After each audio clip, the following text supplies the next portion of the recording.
मतलब मेरे को भी जानना है कि अचानक से फिजिक्स से बैटरीज में कैसे इंटरेस्ट आ गया। जो साइंस है ना, जो नेचर के अंदर एग्जिस्टिंग थिंग है। अगर हम मतलब मेडिकल स्टूडेंट्स के बारे में बात करें तो दे से कि यार फिजिक्स कितनी बोरिंग है, बहुत ज्यादा टफ है, मेरे को समझ में नहीं आ रहा है, मेरे से क्वेश्चंस नहीं हो रहे। आपने बोला है कि मेडिकल स्टूडेंट्स क्या करेंगे, तो अभी आप मेरे को बताइए कि what is the future of batteries in India.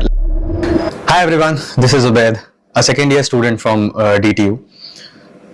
तो आज का हमारा पहला पॉडकास्ट है and the guest is Sharad sir, the physicist from DTU। थोड़ा लीन रखने की कोशिश करिए, raw questions and all about physics and journey के बारे में, सर की जर्नी के बारे में जानेंगे, उसी के बारे में बात करेंगे, सर की जर्नी के बारे में जानेंगे, सर की इन्वेंशंस के बारे में जानेंगे and all about physics. So let's start.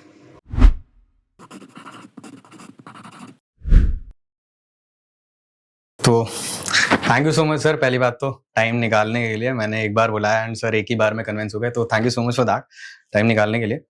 तो इससे पहले कि मैं फिजिक्स के क्वेश्चंस की बौछार कर दूं, मैं शुरुआत से स्टार्ट करते हैं। लाइक अपनी जर्नी की कहानी थोड़ा सा बताइए, लाइक पैदा कहाँ हुए एंड ऑल वो सारा।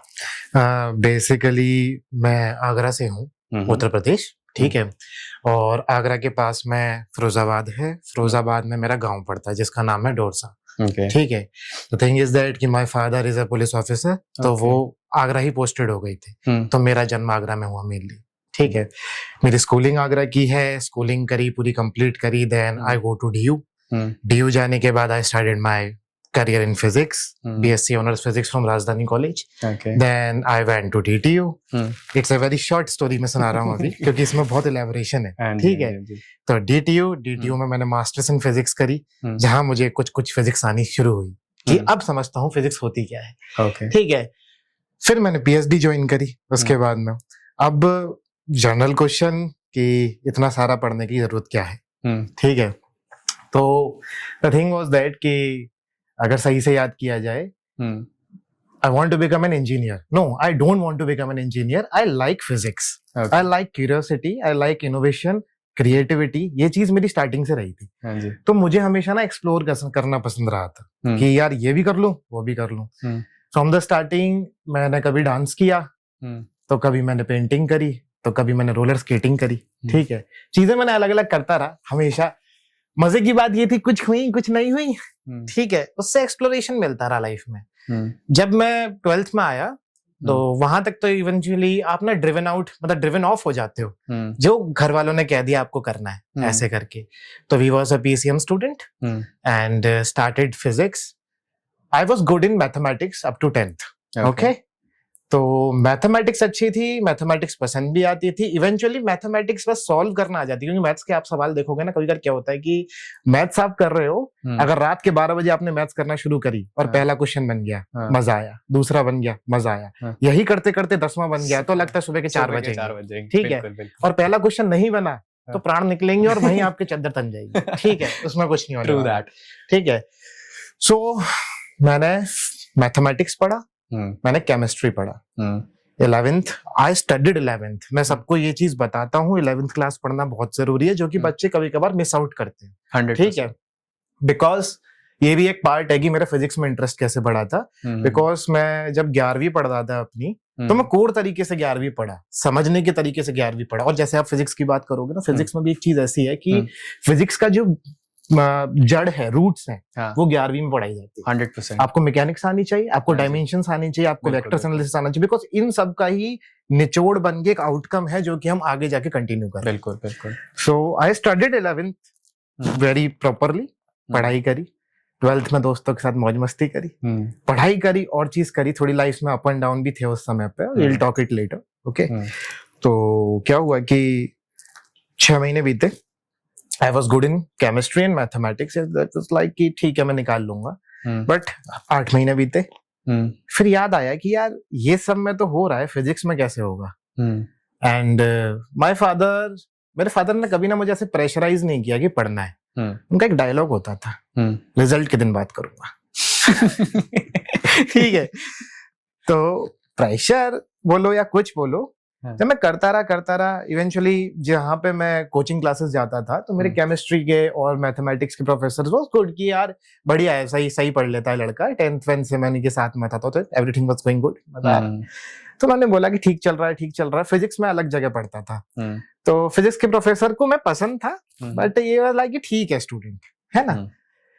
तो लास्ट करते करते मुझे इवेंचुअली ये रिकॉग्नाइज हुआ कि यार फिजिक्स पास नहीं होगी, फेल हो जाओगे। क्योंकि डर ये था, बिकॉज वही जो इवेंचुअली होता है हर किसी के अंदर कि फिजिक्स एक ऐसी चीज है जिसके नाम से डर लगने लग जाता है लोगों को। बिल्कुल, we'll talk about this later। हाँ, मैं इसके लिए भी मेरे पास क्वेश्चन है। हाँ, अभी तो बहुत समय है, ठीक है। तो अब क्या हुआ कि मैंने उस समय पे ये चीज करी कि मैंने लास्ट मोमेंट्स पे आके, जब मेरे बापू ने ये चीज बोल दी थी कि एग्जाम के दिन बात करेंगे, रिजल्ट के दिन बात करेंगे, मैं वो करता हूँ। मैं जैसे कि मैथमेटिक्स ठीक थी, केमिस्ट्री बढ़िया चल रही थी, लास्ट के 3 months I leave all things. मैंने फिजिक्स पढ़ा, फिजिक्स मैंने खुद से पढ़ना शुरू किया, मैंने खुद से टारगेट्स बनाए, मैंने खुद से चीजें उठाई। तो मेरी क्यूरियोसिटी जगना तब शुरू हुई जब मुझे कुछ चीजें ना समझ आने लग गई कि साला ये समझ में तो नहीं आ रहा। एनसीईआरटी पढ़ दी, हमें ये तो चीज थी कि भाई ये वाली डेरिवेशन आ जाएगा, ठीक है, इसको रट लेता हूँ। रटने का क्वेश्चन नहीं बनना आपका, कैसे बनेगा। अब आपको क्या चाहिए, because I was a 90% score करने वाला स्टूडेंट, और क्या था ना, इज्जत प्यारी होती है लोगों को, और वो डर था मेन चीज, ये चीज की गिरे तो कहाँ जाएंगे, कुछ होगा नहीं होगा। 3 महीने फिजिक्स पढ़ी, ऐसी फिजिक्स पढ़ी कि मैथमेटिक्स और केमिस्ट्री भूल गए। अपने प्रोफेसर से डांट खाई उस समय पे, कुछ समझ में नहीं आया। देन रिजल्ट्स कम, और mathematics was very good. Chemistry जो कि मैं शायद से 99 आउट ऑफ 100 ला सकता था, और that was not that, but 90 plus मेरे सब में I eventually in physics also. Physics मैंने वहां स्कोर किया, मूड सेट हुआ, it's a good thing. Then घर वालों ने जेई के लिए कोटा भेज दिया। बिल्कुल, कोटा गया तो थोड़ी सी चीजें चलती रही, पढ़ा। वहां पे जो प्रोफेसर्स मिले, मैं उनसे ना फैसिनेट हो गया। एक्चुअली फिजिक्स ना उन लोगों ने मुझे देखना सिखाई, ठीक है, बिकॉज मेरे जो बड़े भाई थे वो हमेशा एक चीज कहते थे कि कोटा जाना इंपॉर्टेंट सिलेक्शन के लिए नहीं है, what you will learn from them, वहां से क्या सीखोगे। अब देखो, डिपेंड करता है हर इंसान के ऊपर, क्या सीखेगा क्या नहीं, ठीक है। बट वो चीज मुझे तब समझ में नहीं आती जब मैं घर पे होता था, जब वो मुझे बताते थे कि तुझे करना क्या आगे जाके। बट ये चीज मैंने आफ्टर सम टाइम, जब मैं वहां पहुंचा, तो जो मुझे फिजिक्स का कीड़ा लगा वहां पे कि यार ये बढ़िया चीज है। तो समय बीतता गया, चीजें होती गई। तो मतलब ये मान लीजिए कि मेरी मदर पास हो गई थी उस समय पे, when I was doing JEE preparation, pass on हो गई उस समय पे। तो थोड़ा सा बीच में रोड़ा आया, चीजें चलती रही, बट फिर दोबारा return to back to Kota, दोबारा चीजें शुरू हुई। 1 साल का मतलब टाइम दिया था अपने आप को। इवेंचुअली फिर उसके बाद में हमने जेई दिया, आई गॉट फेल्ड, नहीं आया कुछ। बट जेई आज तक मुझे एक चीज याद है, पता जेई में क्या हो गया था कि मैं फिजिक्स ही पढ़ता रह गया, ठीक है, इतना क्यूरियस। में तीनों चीजें इंपॉर्टेंट है, yes we know about it, okay.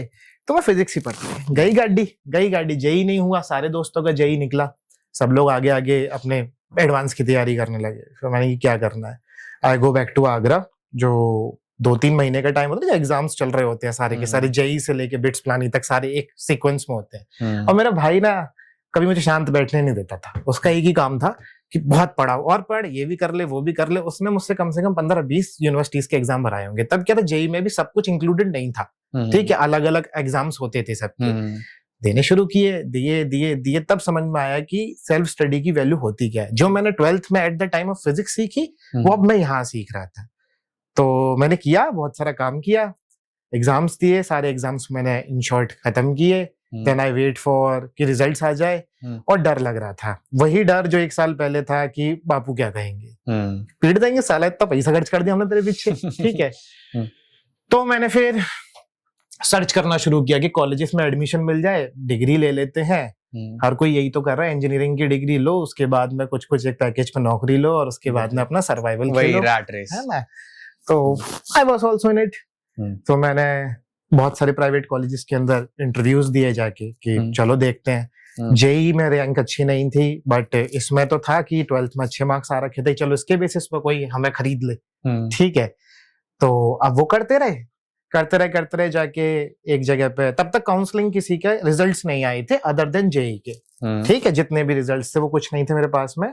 मैंने जाके एक कॉलेज फाइनल किया, प्राइवेट कॉलेज, उसमें मैंने कंप्यूटर साइंस ली, बीटेक एडमिशन लिया, और लेके आई वाज लाइक ओके अब ठीक है। इन बिटवीन दैट मेरे को कभी भी कंप्यूटर साइंस पसंद ही नहीं थी, बिल्कुल पसंद नहीं थी, 1% मन नहीं था कि मैं कंप्यूटर उठा के उसमें कोडिंग करने बैठ जाऊं। ये तो अस मोमेंट हो गया। तो अब क्या हो गया उसके अंदर कि मैंने ये चीज करते करते मन नहीं था, बट घर वालों का एक ही चीज कहना, मेरे को सब्र, क्योंकि ऐसा बल्क में इंजीनियर पैदा होता है हमारे यहाँ, ठीक है, तो बल्क में इंजीनियर सबके घर में भर रखे हैं इस समय। बिल्कुल। हमारे घर वाले भी यही बोले इंजीनियरिंग करनी है, ये करना है, वो करना है, कंप्यूटर साइंस कम से कम कुछ नहीं तो नौकरी तो लगी जाएगी तेरी एक समय के बाद आके। मैं ओके लाइट सी क्या करते हो, तो एडमिशन ले लिया। साथ ही साथ में क्या था ना, डीयू का फॉर्म भर दिया था। इवेंचुअली हमारे यहाँ ये बोला जाता है कि जो कुछ नहीं करता वो बीएससी और बीए करता है, ठीक है, जो सबसे बेकार स्टूडेंट है वो बीएससी में एडमिशन लेगा, ठीक है। तो अब क्या हुआ, बीएससी में एडमिशन लेना है, हमारे घर वाले ऐसे बेतक गए कैसे कर रहा है, बट ये चीज अच्छी थी कि 100 रुपए का फॉर्म था डीयू का, 100-150 रुपए आई थिंक, जितना मुझे याद है। फॉर्म भर दिया ब्रदर, फॉर्म भरा, एंड डीयू में क्या है, मेरिट लिस्ट पे बनती है कि आपके 12th के परसेंटेज कैसे, उसके हिसाब से आपकी रैंकिंग आएगी, चीजें चलती रहेंगी। हमारी चीजें चलती रही, इधर से हम जाते थे प्राइवेट कॉलेज देखने के लिए, एडमिशन भी ले रहे थे, पैरेलल था ये सारी चीजें, क्योंकि एकदम इधर से एग्जाम्स काउंसलिंग का वेट कर रहे थे कि काउंसलिंग कोई खुले तो शायद कुछ उम्मीद नहीं थी हमको, ठीक है। आफ्टर सम टाइम ये हुआ कि डीयू के एडमिशंस खुलना शुरू हुए, मतलब लिस्टें आने लग गई। थोड़ा सा फिजिक्स का अधा था कि अब नहीं मिल रहा है तो क्या कर सकते हैं, और घर वाले या इधर मेरा एक ही चीज था, इधर मैकेनिकल और फिजिक्स, कि या तो मैकेनिकल कोर में जाऊंगा बिकॉज मुझे वो चीजें बहुत इंटरेस्टिंग लगती थी हमेशा से, और इधर फिजिक्स में जाऊंगा, बट दिलवा दी कंप्यूटर साइंस। तो चल रहे हैं, जैसे खुलते रहे तो एक अपना डीयू नॉर्थ कैंपस में रोडीमल कॉलेज है, ठीक है, तो लास्ट काउंसलिंग के अंदर मेरा उसके अंदर नाम आया, ठीक है, BSc physics honours. I was very excited, भाई कॉलेज मिल गया, रोडीमल मिला है, मजा आ जाएगा। मैंने घर वालों को कन्विंस किया, बिकॉज हम लोग फीस दे चुके थे उस समय तक, ठीक है, कन्विंस किया, नहीं माने, ठीक है, एंड मैं बोल रहा कि भाई करवा दो, तो बोलते थे बीएससी करेगा क्या करेगा, it's a waste of time, ये है वो है फलानी का, ठीक है। मैंने ओके, फिर क्या हुआ कि यूपीटीयू हुआ, जो आज के टाइम पे एकेटीयू है, वो यूपीटीयू था, यूपीटीयू की काउंसलिंग खुली, पहले राउंड में I got government college mechanical engineering, okay, ठीक है। अब तो लड़ाई होनी है, या तो अब मैं मैकेनिकल के पीछे पड़ा, मैंने इवेंचुअली ये मैकेनिकल दिलाओ, तो अब घर वाले सारे के सारे, क्योंकि आईटी सेक्टर और कंप्यूटर बेस्ड सेक्टर के थे, ठीक है, तो sir computer science is good, computer science करो, हम लगवा देंगे आपको। कोई किसी को नहीं लगवाता, कोई कुछ नहीं करता, आपको अपनी लड़ाई खुद झेलनी पड़ती है, बिल्कुल। और मुझे ना पता नहीं क्यों चिड़न रहती है हमेशा इस चीज से, तो मैंने बोला नहीं यार, मेरे को तो फिजिक्स पढ़ना है, मुझे तो इंटरेस्ट है। चीजें आई मैकेनिकल के पीछे, थोड़ी सी भसड़ हुई घर पे, तो आई डिसाइडेड कि ठीक है, मैंने अपने भाई से बात करी, मेरे भाई ने बोला कि ठीक है, मैं साथ देने के लिए तैयार हूँ तेरा, चल चलते हैं, और हम लोग दिल्ली आ गए कि रोडीमल में एडमिशन होगा। अब क्या डीयू का एक रूल होता है, आज आपकी लिस्ट निकली है तो 2 दिन तक ही एडमिशन लेगा वो उस लिस्ट के कॉरेस्पॉन्डिंग, और मुझे कम से कम 3-4 दिन लग गए थे इस चीज में, काउंसलिंग आई, सब कुछ हुआ, पैरेलल चीज चलती रही। मैं पहुंचा, भगा दिया उन्होंने कि नो, बंद हो गई है। तो आई वॉज डिप्रेस्ड कि यार इतना सब कुछ लड़ लिया और अब जाके ये चीज हो रही है। जब हम इस टाइम पे रोडीमल आए, हिंदू पहुंचे, फिर हम दा हिंदू में, तो हिंदू पहुंचे, हिंदू जाने के बाद हमारे पास में ये चीज आई कि इस बार एक नया रूल आया है, that is the vacant seat. जैसे कि हमारा स्पॉट राउंड होता है ना, वैसे ही डीयू में वैकेंट सीट वाली निकली थी जब मेरा एडमिशन हुआ था तभी, तो एक बार आप उम्मीद कर सकते हो। तब तक मैंने विड्रॉ नहीं किया कंप्यूटर साइंस से, घर वालों ने करने ही नहीं दिया। खैर मैं तो भग जाता कि क्या करूं मैं, क्योंकि जो मन में नहीं है उसका नहीं करने का। फिर मैंने देखा, देन फर्स्ट राउंड आया वैकेंट सीट का, तो मुझे मिला राजधानी कॉलेज, ठीक है, तो मैं गया राजधानी कॉलेज। मैंने अब तो कुछ नहीं होगा सो देखा जाएगा। देन वहां से ये ग्रेजुएशन वाली सीरीज है कि ग्रेजुएशन करी, फिर उसके बाद ये एक बहुत लंबी स्टोरी, कैसे मैं मास्टर्स में आया, ये वो we will discuss about it further, ठीक है। So that was the thing कि यहाँ से फिजिक्स शुरू हुई थी हमारी। चलो, तो मतलब यू टोल्ड मी अबाउट के फिजिक्स में आप कैसे घुसे। अब आते हैं हमारे सेकंड क्वेश्चन पे, विच इज आपने, जैसे कि हमारा बैकस्टेज बात हो रही थी about batteries and all, and आपने अपनी रिसर्च के बारे में, मतलब मेरे को ये जानना है कि अचानक से फिजिक्स से बैटरीज में कैसे इंटरेस्ट आ गया। चलिए, इस चीज को ऐसे देखते हैं, जो साइंस है ना, जो नेचर के अंदर एग्जिस्टिंग थिंग है, कभी भी कोई भी एक चीज नहीं हो रही है उसके अंदर, उसके अंदर हो रही है मल्टीपल चीजें। बिल्कुल। अगर हम ये चीज बोलते हैं कि बैटरीज आप किस तरीके से देख रहे हो, बैटरीज को अगर मैं आपको ऐसे खोल देता हूँ, ये घड़ी है, घड़ी के अंदर अभी रिचार्जेबल बैटरी लगी हुई है। जो पुरानी क्लासिक घड़ी लगी हुई थी उनमें हमारे कॉइन सेल डलते थे, मतलब कॉइन्स टाइप की बैटरीज डलती, छोटी छोटी सी, ठीक है। तो रिसर्च लेवल पे सबसे पहले हम उसी चीज को बनाते हैं। अब मैं आपको बैटरी अगर दिखा दूं तो जूम इट इन, क्या होता है कि अगर मैं एक छोटी सी बैटरी को इतना बड़ा कर देता हूं तो बैटरी क्या है, बैटरी ये है कि इस तरफ क्या लगा है, करंट कलेक्टर, करंट कलेक्टर, उसके ऊपर लगा हुआ है कैथोड मटेरियल, ठीक है। तो सबसे पहली चीज करंट कलेक्टर कोई भी मेटेलिक शीट हो सकती है जो कि हम एल्यूमिनियम की यूज करते हैं। फिर उसके बीच में कैथोड मटेरियल, करंट कलेक्टर और कैथोड के बीच का एक इंटरफेस, जो वो चीज मैं बताता जा रहा हूँ ये सारी चीजें काउंट होती है, ठीक है। उसके बाद कैथोड के बाद आया इलेक्ट्रोलाइट, ठीक है। इलेक्ट्रोलाइट और कैथोड के बीच का इंटरफेस ये काउंट हो गया। इसके बाद इसी इलेक्ट्रोलाइट, अगर ये लिक्विड इलेक्ट्रोलाइट हम यूज कर रहे हैं तो हम एक सेपरेटिंग शीट यूज करते हैं ताकि हम कैथोड और एनोड को अलग अलग रख सके, ठीक है। सेपरेटिंग शीट का नेचर कंपैटिबिलिटी विद इलेक्ट्रोलाइट। उसके बाद सेम चीज इधर, जब एनोड आता है इंटरफेस, देन एनोड, देन एक और इंटरफेस और उसका करंट कलेक्टर, ठीक है। तो ये बैटरी मैकेनिक्स है पूरी। अगर अब मैं क्या कह रहा हूं कि कैसे चार्ज और डिस्चार्ज होगी, आप ये सोच के देखो, आयन का मोशन, जो हम बोलते हैं ना रिचार्जेबल बैटरीज है, आयन का मोशन। आयन को अगर मैंने यहां से फेंका, यहां से जाएगा कैथोड से जाएगा एनोड की तरफ, तो उसको कितना सब कुछ मिला, ऐसे कूदता इंटरफेस से भी कूदना है, मटेरियल के अंदर भी कूदना है, इधर भी कूदना है, इधर जाके पूरा चीज होगी। कोई भी मोशन ऑफ इलेक्ट्रॉन या आयन होता है, it's not only chemistry existing there, ठीक है, physics are always existing there. और आप ये सोचिए कि अगर हम इस चीज को इस तरीके से देख लें कि कैसी कैसी एग्जिस्टेंस आ रही है और मोशन ऑफ आयन कैसे हो रहा है उसके अंदर, तो सारा फिजिक्स है। Motion of ions in the structure is always physics. Relatively chemistry उसको सपोर्ट करती है, मैथमेटिक्स उसको डिफाइन करती है, बट है चीज फिजिक्स ही वहां पे, ठीक है। तो फिजिक्स जो है यहाँ शुरू होती है।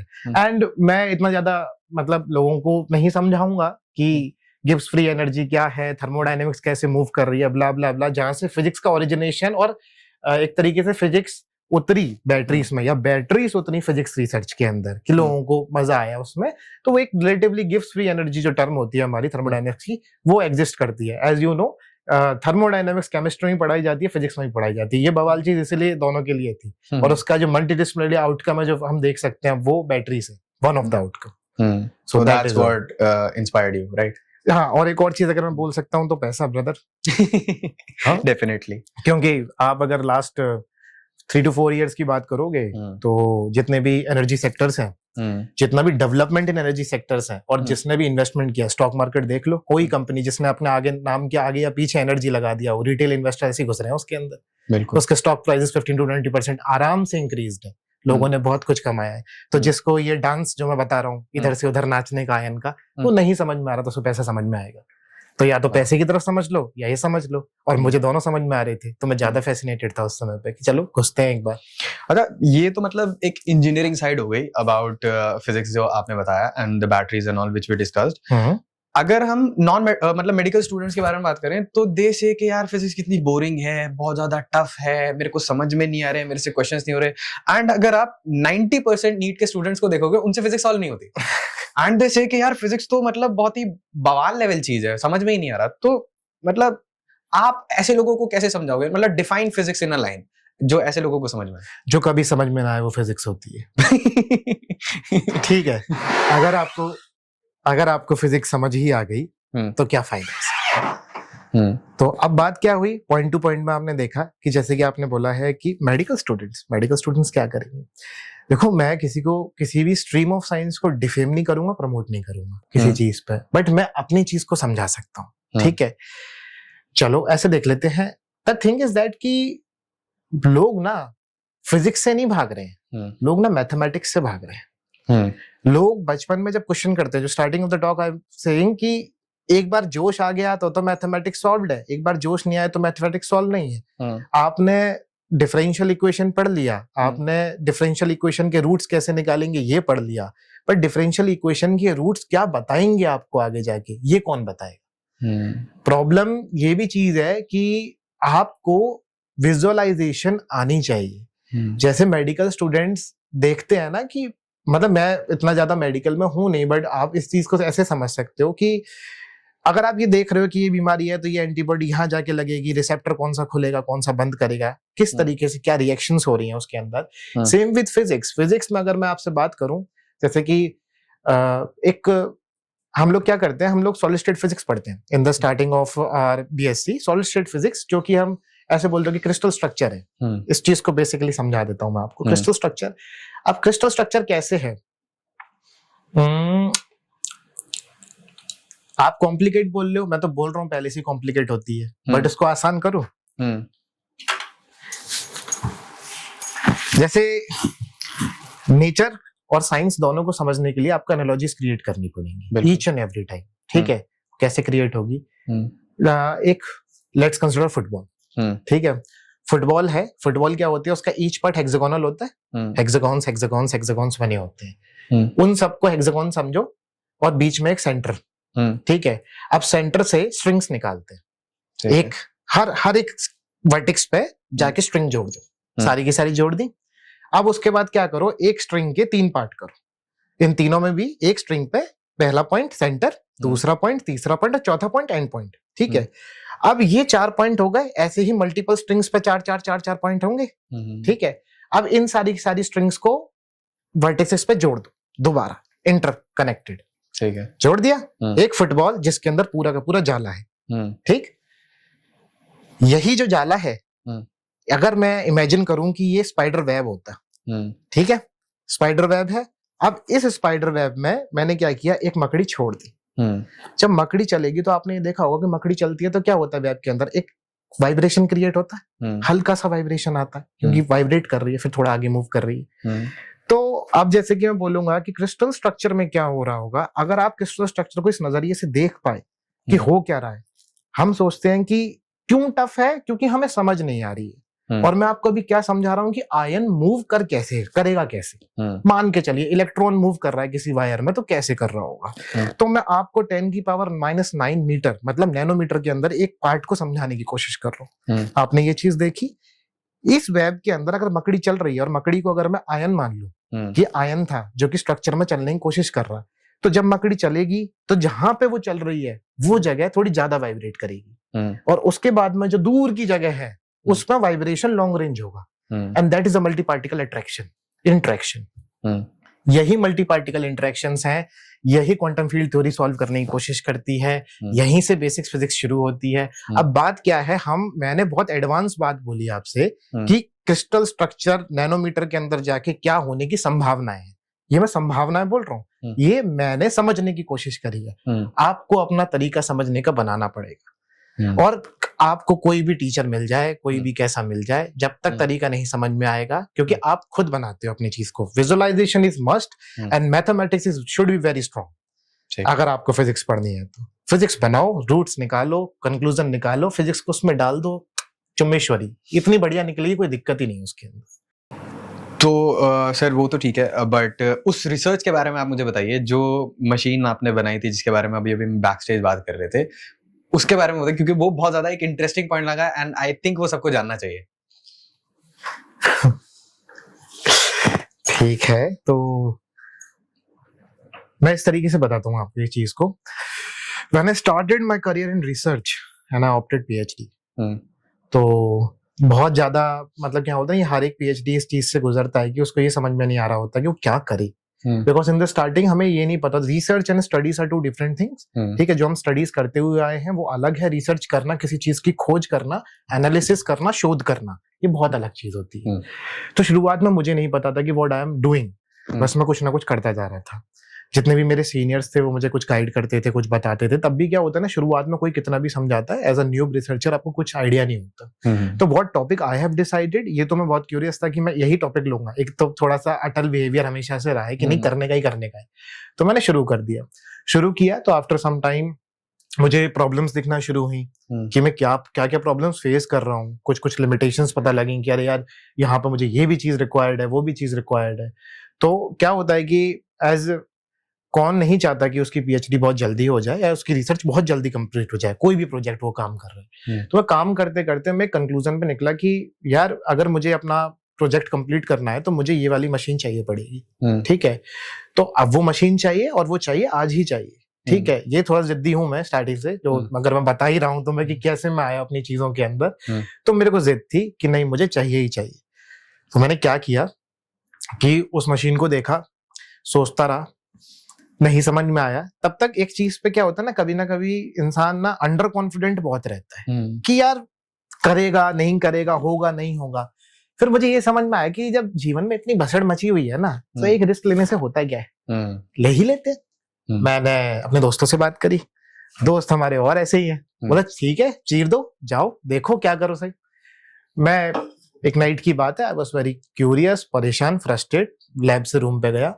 जाने के बाद आई स्केच्ड इट आउट, जो मेरे दिमाग में था मैंने उसको स्केच आउट किया कि यार देखते हैं क्या बनेगा क्या नहीं बनेगा, चीजें होंगी।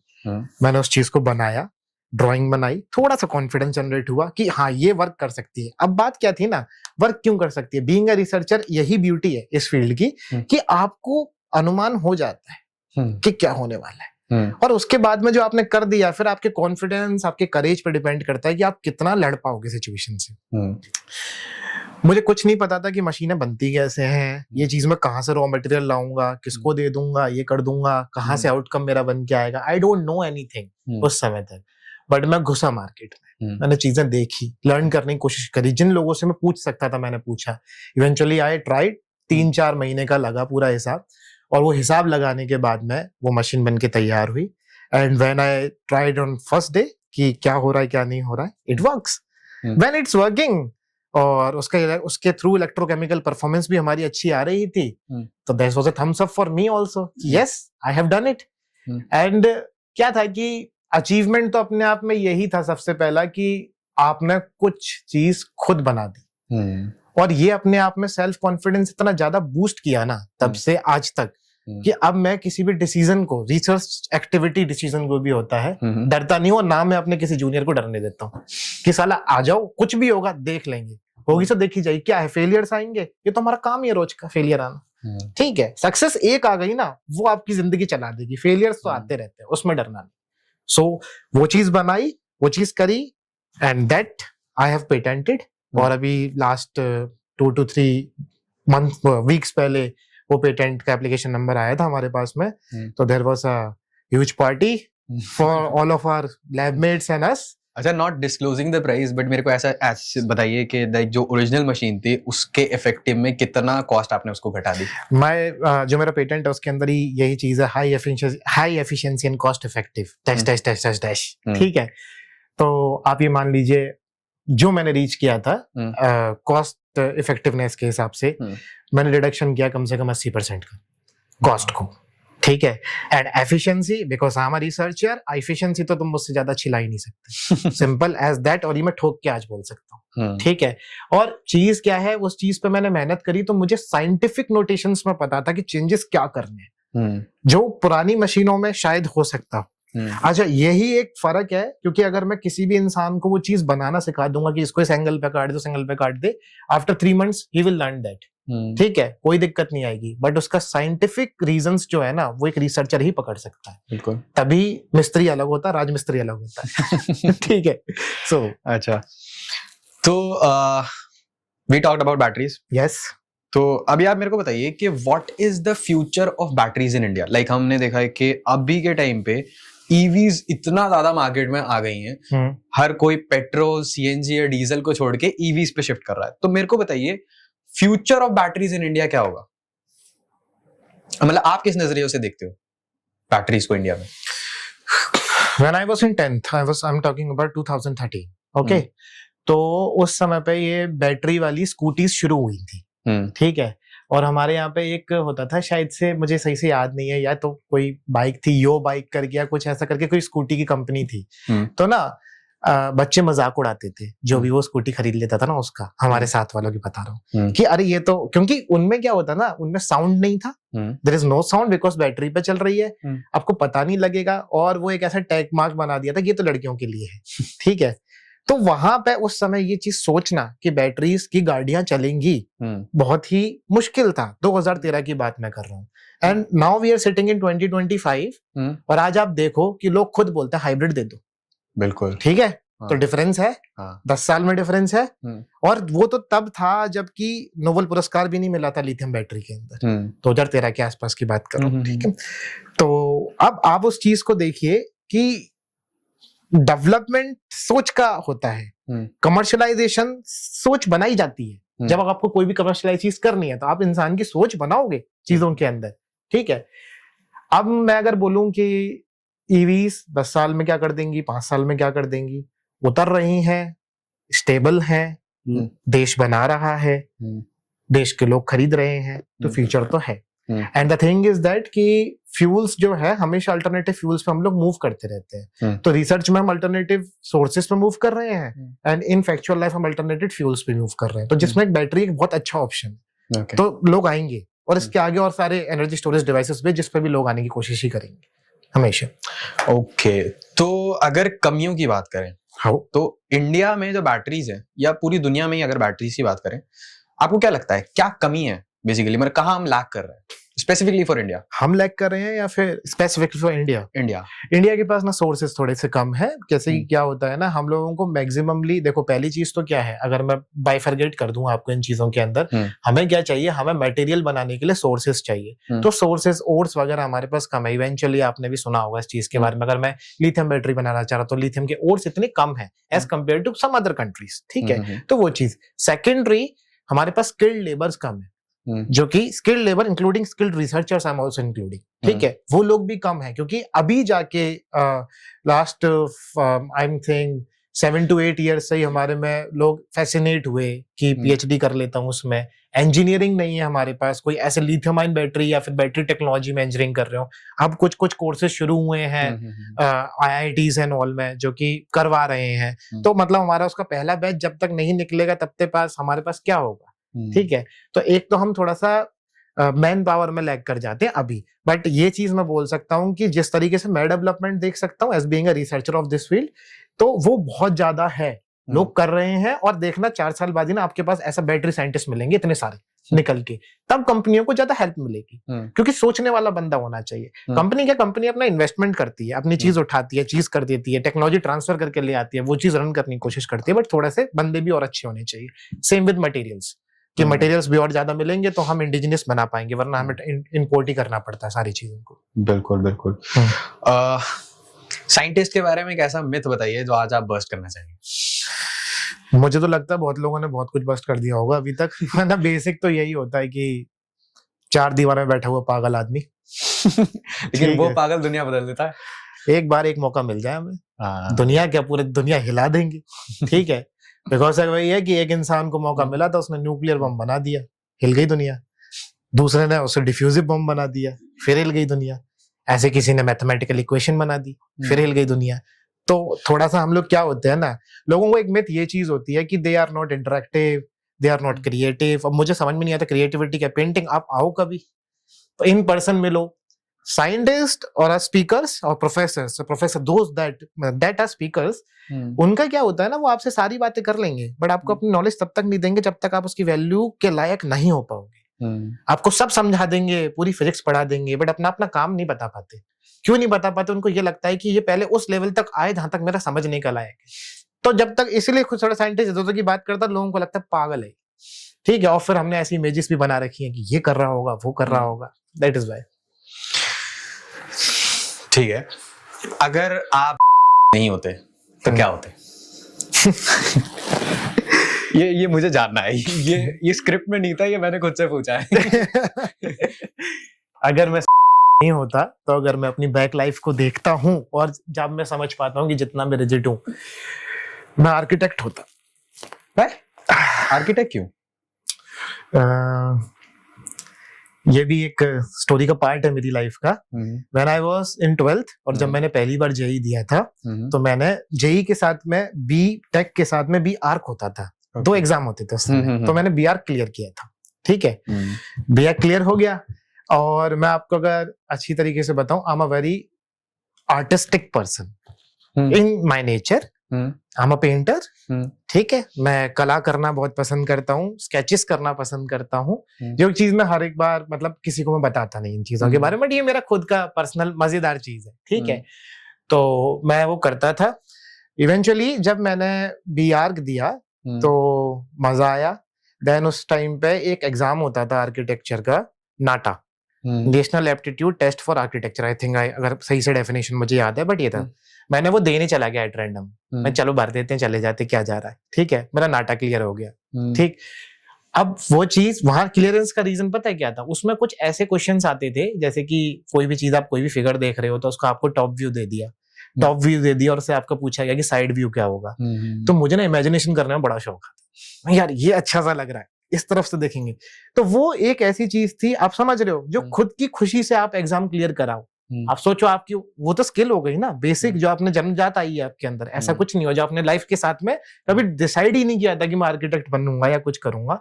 मुझे इतना इंटरेस्ट आया, फिर जब मैंने अपने आप को एक्सप्लोर किया, देन मुझे लगा कि हाँ मैं ये कर सकता हूँ। इवेंचुअली एक प्लस पॉइंट और था कि मेरा भाई सिविल इंजीनियर थे, ठीक है, तो दोनों का ऐसा कि तू सिविल कर ले, मैं आर्किटेक्ट हो जाऊंगा, बात खत्म हो जाएगी, पैसा ही पैसा घर के अंदर, ठीक है। तो वो एक पॉइंट था, बट यस, अगर नहीं होता तो मैं आर्किटेक्ट होता। और वही आर्किटेक्ट की विजुअलाइजेशन जो पावर है, वो मैं आज अपने एज अ फिजिक्स रिसर्चर मैं एक्सपीरियंस कर पाता हूँ। बिकॉज मुझे ऐसा लगता है कि जो मेरी ऑब्जर्वेशन स्किल्स है, और ऐसे बहुत सारे लोगों को मैंने देखा जिनकी ऑब्जर्वेशन स्किल्स अच्छी हैं, दे आर गुड आर्टिस्ट, ये होता है उनके पास में। तो इसलिए मैं आर्किटेक्ट होता, बनाता, बिल्डिंग बना देता कुछ ना कुछ जाके। तो आप अगर आपको टाइम मशीन में वापस जाने का मौका मिले, पास्ट में जाओ, अपने यंगर सेल्फ को कौन सी ऐसी गाइडेंस दोगे या कौन सी एडवाइस दोगे कि यार ये मत करना, ये मत करना? हाँ, कोई एक एडवाइस जो आप अपने यंगर सेल्फ को दोगे।